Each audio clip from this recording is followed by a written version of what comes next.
में आयोजित करता है। मैं इस अवसर पर भारत माता के इस महान सपूत को भारत की आज़ादी के आंदोलन में, भारत के संविधान निर्माण में, भारत के आधुनिक भारत के निर्माण के लिए शिक्षा एक सशक्त माध्यम हो सकती है और भारत के उन सभी दार्शनिक पहलुओं को जिन्हें उन्होंने बड़ी सहजता के साथ देश के सामने प्रस्तुत किया था, उन सब के लिए, जिनकी सेवाओं के लिए आज़ाद भारत ने उन्हें भारत रत्न से सम्मानित किया, भारत के ऐसे द्वितीय राष्ट्रपति डॉक्टर सर्वपल्ली राधाकृष्णन को इस अवसर पर नमन करते हुए उन्हें विनम्र श्रद्धांजलि अर्पित करता हूं। मेरे लिए प्रसन्नता का क्षण है कि बेसिक शिक्षा और माध्यमिक शिक्षा विभाग ने आज यहां पर प्रदेश में शिक्षा जगत में आमूलचूल परिवर्तन के लिए कार्य कर रहे प्रधानाचार्यों को और शिक्षकों को सम्मानित करने का कार्य भी किया है। हम सब जानते हैं कि जब पूरी दुनिया कोरोना जैसी महामारी से पस्त थी, तब भारत प्रधानमंत्री मोदी जी के नेतृत्व में अपनी राष्ट्रीय शिक्षा नीति पर मंथन कर रहा था और उस दौरान 2020 में हमने राष्ट्रीय शिक्षा नीति पूरे देश में लागू की। राष्ट्रीय शिक्षा नीति केवल सैद्धांतिक न होकर के व्यवहारिक और तकनीकी ज्ञान से ओतप्रोत करने में कैसे हमारे शिक्षण संस्थाएं ओतप्रोत हो सकती हैं और एक छात्र के सर्वांगीण विकास का मार्ग प्रशस्त कर सकती है, उसका एक दिग्दर्शन है। व्यवस्थित रूप से राष्ट्रीय शिक्षा नीति को लागू करने के जो अभियान प्रदेश भर में और पूरे देश भर में प्रारंभ हुए हैं, वह भारत को उसकी पुरातन पहचान शिक्षा क्षेत्र में भारत को जगत गुरु के रूप में स्थापित करना, उसे दिलाने में सफल होगा। इसमें किंचित भी संदेह किसी को नहीं होना चाहिए। शिक्षा जगत में बहुत कुछ करने की संभावनाएं हैं और आपने देखा होगा कि थोड़ा सा हम प्रयास कर लें, कैसे परिवर्तन हो सकता है। बेसिक और माध्यमिक शिक्षा के क्षेत्र में विगत 5 वर्ष के अंदर किए गए प्रयासों का परिणाम आज हम सबके सामने है। मुझे याद है जब मार्च 2017 में हमारी सरकार ने प्रदेश में पदभार ग्रहण किया था, उस समय बेसिक शिक्षा परिषद के और माध्यमिक शिक्षा परिषद के अधिकतर विद्यालय बंदी की कगार पर थे, जीर्ण शीर्ण थे। विद्यालयों के ऊपर बड़े बड़े पेड़ उगे हुए थे, गंदगी का अंबार था। स्कूल जाना, यह अभी इस नुक्कड़ नाटक के माध्यम से भी आपने देखा होगा कि कैसे एक पिता अपने बच्चे को स्कूल न जाना पड़े, इसके लिए उस समय की जो मानसिकता थी आज भी उससे ग्रसित किस रूप में दिखाई दे रहा है। यह 2017 के पहले के उस दृश्य का ही एक नमूना था उसमें। लेकिन एक जागरूक मां बच्चे की शिक्षा के प्रति कितनी जागरूक है, ये आज की वर्तमान परिस्थिति को वह प्रदर्शित भी कर रही थी और स्वाभाविक रूप से एक बेहतर समन्वय उसमें था। उस समन्वय को ध्यान में रखते हुए उस समय जो कार्यक्रम चले थे, मुझे याद है जब हमारी प्रदेश में सरकार ने पदभार ग्रहण किया था, माध्यमिक शिक्षा से जुड़े हुए उस समय परीक्षाएं संचालित हो रही थी और परीक्षाओं के बीच में मेरे पास प्रतिदिन समाचार आते थे कि फलानी जगह सामूहिक नकल हुई है, फलानी जगह ये हो रहा है। और मैंने उस समय के माध्यमिक शिक्षा के मंत्री और प्रदेश के उप मुख्यमंत्री डॉक्टर दिनेश शर्मा जी को उस समय मैंने आग्रह किया था कि आप कुछ सेंटर का स्वयं निरीक्षण करें, टीम को लेकर के जाएं और नकल विहीन परीक्षा के लक्ष्य को प्राप्त करने की दिशा में हमें कार्रवाई करनी चाहिए। उस समय कुछ सख्ती की गई, रिजल्ट उस वर्ष बहुत खराब था, क्योंकि बच्चों से आप परीक्षा में नकल विहीन परीक्षा की बात करेंगे और उससे पहले पूरे साल भर क्या स्थिति रही होगी सहज अनुमान लगाया जा सकता है। लेकिन उसी समय लक्ष्य भी तय कर दिए गए थे कि 2018 में माध्यमिक शिक्षा परिषद की परीक्षाएं होंगी, तो किसी भी क्लास में, शिक्षा में किसी भी में, चाहे वो टेक्निकल एजुकेशन से जुड़े हुए संस्थान हो, वोकेशनल एजुकेशन के हो, हायर एजुकेशन के हो, सेकेंडरी एजुकेशन के हो, या फिर बेसिक एजुकेशन के, कहीं भी नकल नहीं होगी।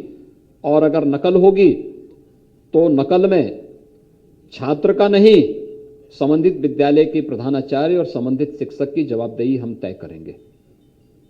विद्यालय में पठन पाठन का माहौल पैदा किया गया, शिक्षकों की भर्ती की प्रक्रिया को आगे बढ़ाया गया।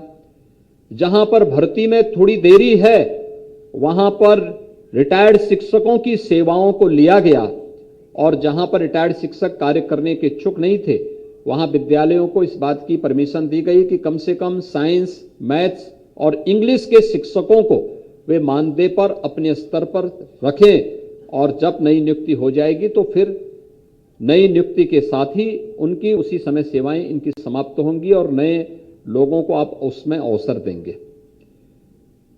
परिणाम था 2017 के बाद से हमने नियुक्ति की प्रक्रिया भी प्रारंभ की, और 2018 में जब माध्यमिक शिक्षा परिषद की परीक्षाएं संपन्न हुई तो प्रदेश में 56 लाख जो बच्चे माध्यमिक शिक्षा परिषद की परीक्षाओं में बैठे थे, नकल विहीन परीक्षा कैसे होनी चाहिए, शांतिपूर्ण तरीके से बिना किसी विवाद के वह परीक्षाएं संपन्न हुई थी। समय पे परीक्षा हुई, 1 महीने के अंदर रिजल्ट भी आया, और पहले से दुगना परिणाम प्रदेश के अंदर आया था कि प्रदेश के अंदर पठन पाठन का एक माहौल प्रदेश के अंदर वह देखने को मिला। हम लोगों ने इस समय पहल की थी कि हमें विद्यालयों में पुरातन छात्र परिषद का गठन करना चाहिए, ये बेसिक हो या माध्यमिक। और उस समय, क्योंकि हम सब जानते हैं कि हमने थोड़ी भी पहल की होती या उस समय थोड़ी भी पहल होती, बहुत अच्छे परिणाम पहले भी आ सकते थे। मुझे याद है एक समय पूरा पूर्वोत्तर भारत, पूरा मध्य भारत शिक्षकों की आपूर्ति का केंद्र उत्तर प्रदेश हुआ करता था। उत्तर प्रदेश से ही पढ़े लिखे हर व्यक्ति शिक्षक बनकर के इन सभी राज्यों में गए हैं। किसी भी राज्य में अगर आप पूछेंगे, वो मध्य प्रदेश हो, राजस्थान हो, हरियाणा हो, या फिर पूर्वोत्तर के राज्यों में अरुणाचल प्रदेश हो, असम हो, मेघालय हो, मणिपुर हो, त्रिपुरा हो, उड़ीसा में भी बड़ी संख्या में यहीं से गए हुए शिक्षक वहां की शिक्षा व्यवस्था की कमान को संभाले थे। लेकिन क्या कारण हो गया कि शिक्षा की यह आधार भूमि अपने आप में कुंद हो गई। कारण था कि यहां पर न सरकार के स्तर पर ध्यान दिया गया था, न हमने समय के अनुरूप अपने आप को ढालने का प्रयास किया था, और न ही जो थे उन्होंने कोई जिम्मेदारी अपने ऊपर लेने का ही प्रयास किया। जब जवाबदेही के साथ एक कार्रवाई प्रारंभ हुई, उसके परिणाम भी सामने आते गए।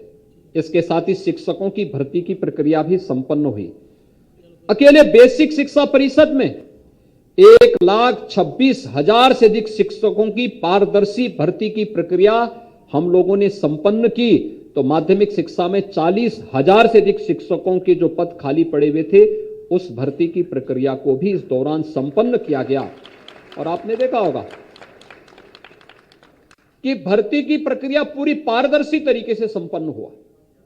आज उसका परिणाम हम सबके सामने है।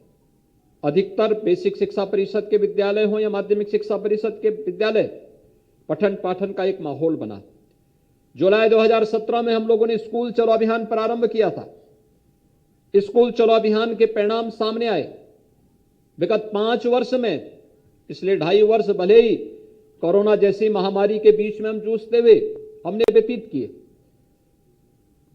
दुनिया कोरोना के सामने पस्त हुई और जो क्षेत्र सर्वाधिक प्रभावित हुए थे उसमें शिक्षा भी एक थी।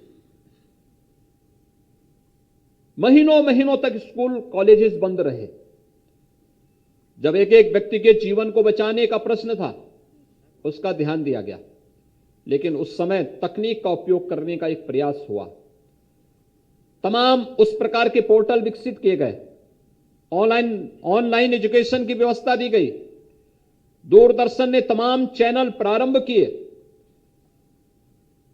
इन सभी का उपयोग करने का प्रयास भी हुआ, लेकिन इस सब के बीच विगत 5 वर्ष के अंदर जो सबसे सुखद अनुभूति हमें इस बात की होती है, जब हम लोग जुलाई 2017 में स्कूल चलो अभियान प्रारंभ कर रहे थे, उससे पहले जब 16 के मैं आंकड़े देख रहा था तो प्रदेश में माध्यमिक बेसिक शिक्षा परिषद में 1 करोड़ 34 लाख बच्चे उस समय इन सभी स्कूलों में अध्ययन करते थे। और जब मैं आज के आंकड़े देखता हूं तो यह संख्या 1 करोड़ 34 लाख से बढ़कर के आज 1 करोड़ 92 लाख हो चुकी है। यानी स्कूल चलो अभियान अपनी सार्थकता को प्राप्त कर रहा है और हम इस बात को मान सकते हैं कि बेसिक शिक्षा परिषद के स्कूलों में बच्चों की संख्या में बढ़ोतरी होना इस बात को प्रमाणित करता है कि वहां पे शिक्षा का स्तर बढ़ा है। इस दौरान ऑपरेशन कायाकल्प चलाया गया। पुरातन छात्र, मैं देख रहा था, हमारे मुख्य सचिव एक दिन मुझे बलिया एक कार्यक्रम में जाना था, बलिया बलिदान दिवस के कार्यक्रम में। उन्होंने स्वयं भी इच्छा व्यक्त की कि मैं भी बलिया चलना चाहता हूं। तो मैंने समझा बलिया में वे स्वयं इसलिए जाना चाहते होंगे क्योंकि बलिया बलिदान दिवस है और 1942 में 19 अगस्त के दिन बलिया ने अपने आप को स्वतंत्र घोषित कर दिया था। कई महीनों तक बलिया स्वतंत्र रहा, लेकिन जब मैं बलिया पहुंचा तब मुझे पता लगा कि नहीं, वहीं के एक इंटर कॉलेज में उन्होंने अपनी शिक्षा प्राप्त की थी, इसलिए अपने स्कूल को देखने के लिए वहां जा रहे थे। अगर चीफ सेक्रेटरी के पद पर एक व्यक्ति अपने बचपन के उस स्कूल को जा करके देखने की इच्छा रखता है, क्या इन स्कूल कॉलेजेस ने कभी अपने उन पुरातन छात्रों को पहचानने का प्रयास किया, उन्हें अपने साथ जोड़ने का प्रयास किया? थोड़ा भी प्रयास कर लेते तो मुझे लगता है कि शासन की सहायता के बगैर भी हम हर एक विद्यालय की कायाकल्प को करते हुए सभी प्रकार की बुनियादी सुविधाओं से उन्हें संपन्न कर सकते थे, लेकिन उसके लिए पहल की आवश्यकता है। एक शिक्षक केवल शिक्षक नहीं होता, वो सरकारी कर्मचारी नहीं होता है, वह योजक होता है, समाज का योजक होता है, राष्ट्र का योजक होता है, राष्ट्र का निर्माता होता है, और उसको वह नींव मजबूत करनी होती है। एक एक को नींव मजबूत तब होती है जब एक एक को जोड़ता है। कहीं भी कुछ नयापन है, शिक्षा जगत में हो, समाज जीवन में हो, राष्ट्रीय जीवन में हो, उन सबको अपने तरीके से एक दृष्टि देकर के एक छात्र के सर्वांगीण विकास के लिए कार्य करने की दिशा में किया जाने वाला प्रयास, ऑपरेशन कायाकल्प उसी का हिस्सा था, जिसमें प्रदेश के अंदर 1,35,000 बेसिक शिक्षा परिषद के स्कूलों में जन सहभागिता के माध्यम से बुनियादी सुविधाओं से आच्छादित उन्हें किया गया।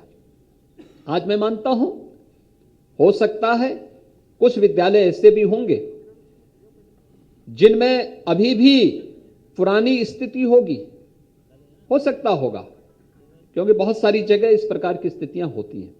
लेकिन मैं मानता हूं कि 1,43,000 में से जो संख्या वर्तमान में है, उनमें से 1,35,000 विद्यालय आज के दिन पर ऐसे हैं जहां पर उनके फर्नीचर ठीक, वहां पर उनका फर्श अच्छा बना है, बालक और बालिकाओं के लिए टॉयलेट बने हैं, पेयजल की सुविधा है, सोलर पैनल लगाने की व्यवस्था या विद्युत के कनेक्शन के माध्यम से स्मार्ट क्लास, लाइब्रेरी की सुविधा वहां पर प्रदान करने की व्यवस्था दी गई है। और ये सभी सुविधाएं देने के साथ ही कुछ न कुछ नया उन विद्यालयों के प्रधानाचार्यों ने, विद्यालय के शिक्षकों ने और विद्यालय की जो पुरातन छात्र परिषद है या प्रशासन ने या जनप्रतिनिधियों ने मिलकर के वहां पर कुछ न कुछ नया किया है और आज उसका परिणाम भी वहां देखने को मिल रहा था। निपुण भारत अभियान इसी का एक हिस्सा है। प्रधानमंत्री जी की उस मंशा को कि हमें अपने विद्यालय को, हमें अपने ग्राम पंचायत को, हमें अपने विकास खंड को, हमें अपने जनपद को और अंततः हमें अपने प्रदेश को निपुण बनाना है। और उसी क्रम में आपने 3 बच्चों का प्रदर्शन यहां पर देखा होगा कि अगर यह अभियान प्रदेश भर के सभी शिक्षक अपने हाथों में ले लें, उस जिम्मेदारी का निर्वहन करना प्रारंभ कर लें, एक विद्यालय में कितने बच्चे होंगे, एक शिक्षक के पास कितने बच्चे आएंगे? बहुत होंगे, 25, 30, 40। एक शिक्षक अगर उन 40 बच्चों की जिम्मेदारी अपने ऊपर लेकर के गांव में महीने में 1 बार 2 बार भ्रमण करते हुए घूम करके उन परिवारों के साथ मिलेंगे तो सामाजिक अध्ययन का एक बहुत बड़ा माध्यम उनके सामने होगा। गांव की सामाजिक और आर्थिक परिस्थिति की एक जानकारी उनके पास होगी, गांव के इतिहास के बारे में एक जानकारी उनके पास होगी, बच्चों के बारे में जानकारी देने और परिवार से जानकारी लेने का एक माध्यम होगा और उसके माध्यम से वो एक डाटा कलेक्ट करके विद्यालय की एक बहुत बड़ी सेवा कर सकते हैं और शिक्षा जगत के बारे में भी बहुत कुछ कर सकते हैं। एक संवाद के क्रम को हमें बाधित नहीं होने देना है और मुझे प्रसन्नता है अनेक प्रकार के जो पोर्टल बनाए गए, दीक्षा पोर्टल हो, निपुण भारत का हो, या फिर मैं देख रहा था अभी मुझे नीति आयोग भारत सरकार की एक बैठक में भाग लेने का अवसर प्राप्त हुआ था। मैं उनके दस्तावेज को देखने लग गया। मैंने देखा उसमें एक मुझे चैप्टर देखने को मिला कि सक्सेसफुल स्टोरी इस राज्यों की क्या है, तो मैं शिक्षा में देखने लग गया। तो मैंने देखा कि उत्तर प्रदेश के, मैंने जब उत्तर प्रदेश को पलटा तो उत्तर प्रदेश में मुझे क्या देखने को मिला, सक्सेसफुल स्टोरी देश के लिए क्या था, एक ऑपरेशन कायाकल्प। मैंने देखा पूरे भारत सरकार, नीति आयोग ने भी उसको देखा। प्रेरणा ऐप, इसको भी उन्होंने एक सक्सेस स्टोरी के रूप में स्वीकार किया और भी अन्य अनेक ऐसे कार्यक्रम थे जिसको एक सक्सेस स्टोरी के रूप में भारत सरकार ने, नीति आयोग ने भी स्वीकार किया। क्या हम भी अपने स्तर पर कुछ कर सकते हैं? हर एक शिक्षक करने में सक्षम हो सकता है और उस दिशा में हमारे स्तर पर किया जाने वाला प्रयास एक बच्चे के सर्वांगीण विकास का माध्यम बन सकता है। आज जो इस कार्यक्रम यहां पर संपन्न हुआ है, हमने कुछ विद्यालयों के शिलान्यास और उद्घाटन के कार्यक्रम संपन्न भी किए हैं। माध्यमिक शिक्षा विभाग के 5 पोर्टल हम लोगों ने यहां पे लॉन्च किए हैं। बेसिक शिक्षा परिषद से जुड़े हुए कुछ कार्यक्रमों को यहां पर संपन्न किया है और साथ साथ राज्य पुरस्कार भी यहां पर दिए हैं। राज्य पुरस्कार में शिक्षकों को भी और प्रधानाचार्यों को भी सम्मानित किया है। ये पुरस्कार ये केवल एक सम्मान नहीं है, एक नई जिम्मेदारी है और जिम्मेदारी इस बात की कि आपकी प्रतिस्पर्धा अब आपकी स्वयं से है। आपने जितना किया है अब उससे आपको आगे बढ़ना है और फिर दूसरों के सामने एक उदाहरण प्रस्तुत करना है। जिन शिक्षकों को राज्य पुरस्कार मिला है, राज्य पुरस्कार का मतलब ये नहीं, और मैं तो ये चाहूंगा एक व्यवस्था में लागू करनी चाहिए कि पुरस्कार चयन की प्रक्रिया को, मैंने इसीलिए कहा था, विगत वर्ष वे चीजें आई थी, हमने कभी देखो अक्सर होता क्या था, पुरस्कार वह व्यक्ति प्राप्त करता था जो कभी स्कूल नहीं जाता था। मैंने देखा है, मैंने एक बार यहां पे पुरस्कार वितरण का कार्यक्रम इसीलिए स्थगित करवा दिया था। मैंने कहा भाई इसमें जो नाम आए हैं इनको तो मैं रोज देखता हूं, केवल फालतू घूमते रहते हैं, कुछ करते हैं नहीं, इनको क्यों पुरस्कार दे रहे हैं?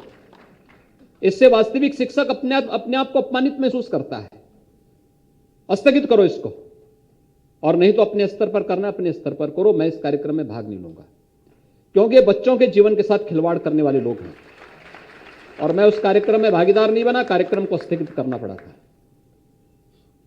और इसीलिए मैंने कहा था चयन की प्रक्रिया पूरी पारदर्शी होनी चाहिए, वास्तविक शिक्षक को सम्मानित किया जाना चाहिए जो ईमानदारी के साथ अपने दायित्वों का निर्वहन करते हुए एक बच्चे के सर्वांगीण विकास के लिए अपना योगदान देकर के राष्ट्र निर्माण की प्रवर्तमान अभियान का अपने को हिस्सा बनाया हुआ है। एक प्रधानाचार्य जो पूरी जिम्मेदारी के साथ अपने कार्यों का निर्वहन करते हुए अपने विद्यालय को एक स्वस्थ प्रतिस्पर्धा का केंद्र बिंदु बना रहा है और वह सम्मान उसी का हिस्सा है, ये उसी की प्रक्रिया का हिस्सा है।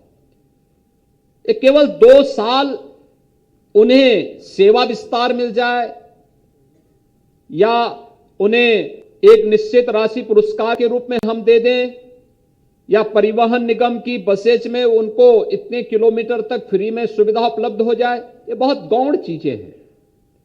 महत्वपूर्ण ये कि एक नई जिम्मेदारी उनके ऊपर आ रही है और जिम्मेदारी इस बात की कि उन्होंने अब तक जो किया है इससे उनकी स्वयं की प्रतिस्पर्धा होगी। अब उनको उससे आगे बढ़कर के कार्य करना है और कुछ नयापन करके दिखाना है, एक नयापन करके दिखाना है, कुछ नया देना है समाज को। ये उनके जीवन का आत्मसंतुष्टि का एक माध्यम बनेगा और इस दिशा में, इस प्रयास में हम सबको ईमानदारी के साथ आगे बढ़ना होगा। और मैं आह्वान करूंगा, विगत 5 वर्ष के अंदर बहुत कुछ किया है, लेकिन अभी बहुत कुछ होना बाकी है, बहुत कुछ होना बाकी है।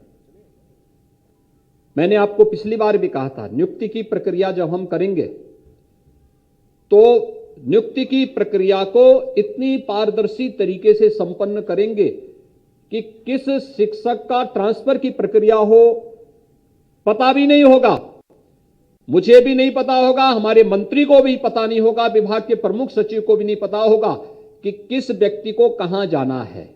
मेरिट के आधार पर हम पूरी प्रक्रिया को अपनाएंगे और लोगों ने उसको एप्रिशिएट किया था, हर एक स्तर पर उसको लोगों ने माना है। आज हमें तय करना होगा।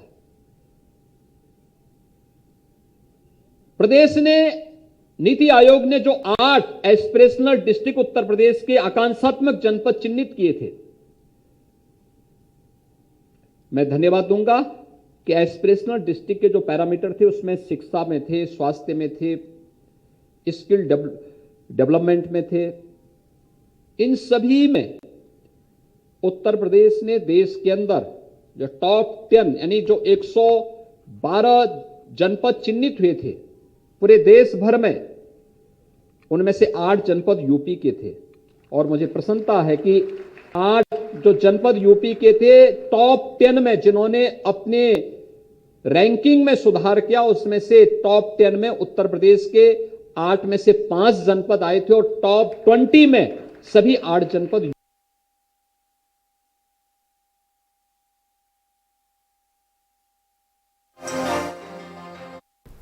ऑन की गई है।